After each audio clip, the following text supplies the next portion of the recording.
Assalamualaikum warahmatullahi wabarakatuh. Perkenalkan, nama saya Elin Fariha dengan NIM 060403200077. Di sini saya akan membahas sedikit tentang sistematika penulisan dalam makalah yang akan ada 3 poin penting.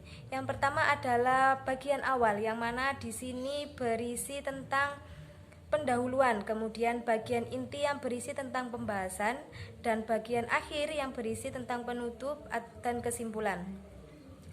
Namun sebelum kita membahas pada poin yang pertama, ada beberapa poin juga yang harus kita masukkan dalam suatu makalah. Yang pertama adalah cover, yang mana di sini menjadi identitas dari suatu makalah tersebut. Dan isi dari cover bisa meliputi judul dari makalah tersebut, kemudian tujuan makalah tersebut dibuat. Seperti contoh, untuk makalah ini dibuat untuk memenuhi tugas mata kuliah bahasa Indonesia. Kemudian setelah itu di bawahnya bisa kita masukkan logo dari universitas atau dari lembaga. Setelah logo kita cantumkan dosen pengampu, kemudian penyusun dari makalah tersebut, kemudian prodi, fakultas, dan universitas. Seperti contoh, prodi Manajemen Pendidikan Islam, Fakultas Tarbiyah dan Keguruan, Universitas Islam Negeri Sunan Ampel Surabaya 2020. Pada lembar selanjutnya kita harus mencantumkan kata pengantar, yang mana di sini berisi tentang ucapan rasa syukur kita kepada Allah. Selanjutnya, setelah kata pengantar, kita cantumkan daftar isi, yang mana daftar isi ini juga sangat penting dalam suatu makalah, karena daftar isi ini berisi daftar daftar poin-poin yang akan kita bahas dalam suatu makalah.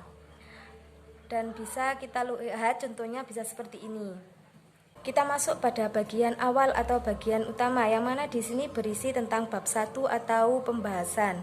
Dalam pembahasan ini ada beberapa subbab. Yang pertama adalah latar belakang, yang kedua rumusan masalah, dan yang ketiga adalah tujuan dari penulisan. Dalam subbab ini awalnya harus diawali dengan huruf kapital, seperti contoh A titik latar belakang, kemudian isi dari latar belakang, kemudian B titik rumusan masalah. Kemudian jika di dalam rumusan masalah ini harus ada beberapa poin. Jika kalian mencantumkan 2 poin, seperti contoh, itu harus diawali dengan angka, seperti contoh 1 titik, kemudian apa itu karya ilmiah, kemudian 2 titik, apa sajakah perbedaan-perbedaan karya ilmiah. Nah, kemudian kita lanjut pada tujuan dari penulisan. Jika di dalam rumusan masalah ada 2 poin, maka di tujuan penulisan juga harus ada 2 poin.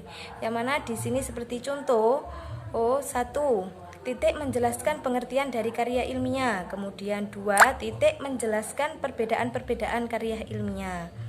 Nah, seperti itu dalam penulisannya. Selanjutnya kita lanjut pada pembahasan inti, yang mana di sini pada bagian inti memuat tentang materi yang berisi dalam tujuan penulisan tersebut. Jika di tujuan penulisan ada 2 poin, maka dalam pembahasan ini juga harus ada 2 poin. Nah, cara penulisannya juga sama seperti yang ada pada bab pertama, yaitu dengan diawali huruf kapital. Seperti contoh, A titik tentang pengertian karya ilmiah. Kemudian jika di dalam subbab pertama pengertian karya ilmiah tersebut ada poin lagi, maka di dalamnya harus diawali dengan angka. Jika di dalam poin angka tadi ada poin lagi, maka diawali dengan huruf kecil, seperti huruf A kecil, B kecil, dan sebagainya. Dan bisa dilihat seperti contoh ini. Kemudian kita masuk pada bagian yang akhir atau bagian penutup, yang mana di sini berisi dari kesimpulan dari makalah yang kalian buat. Jika pada tujuan penulisan ini ada 2 poin, maka dari kesimpulan ini juga harus ada 2 poin. Jadi saling berkesinambungan. Seperti itu. Dan pada lembar terakhir, kalian harus mencantumkan yang namanya daftar pustaka, yang mana di sini berisi daftar-daftar referensi yang kalian ambil untuk menyusun makalah kalian. Sekian yang dapat saya sampaikan. Semoga dapat bermanfaat. Kurang lebihnya saya mohon maaf. Wassalamualaikum warahmatullahi wabarakatuh.